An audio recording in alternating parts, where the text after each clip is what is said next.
Good evening, ladies and gentlemen. Good evening, young poets. Poetry, a tradition back home in Africa, was never anything for the elite.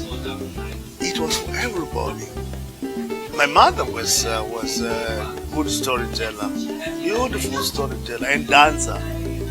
She wouldn't just sit down and tell a story. She would perform the story as part of the narrative and narration.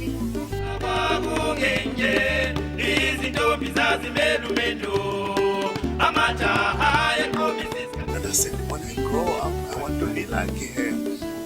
I want to tell stories. I think that is important for young poets, to get the confidence to say, I am unique.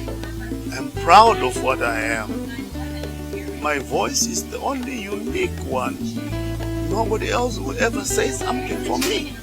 This generation is a communication breakdown, teenagers spitting LOLs and OMGs, almost forgetting what the language used to be.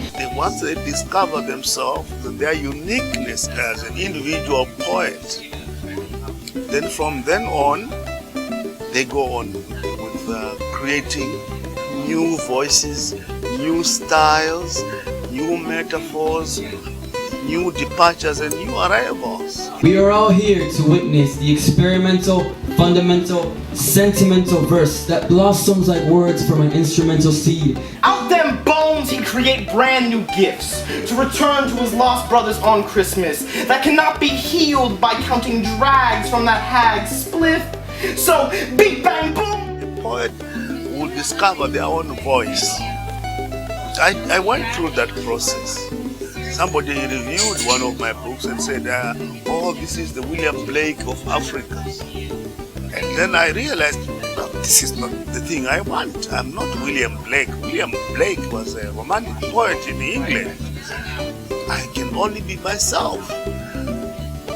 You would never know whether your poetry is good or bad until you've written it. Write it. Have confidence in yourself first, because the confidence which I think young poets should have is that the way you are the only one who looks like yourself in the world. So the way you look at the world is the only way you look at the world. And nobody else looks at the world like you. You are unique in your perception of the world. Use that. Your voice is the only one which is like itself in the world.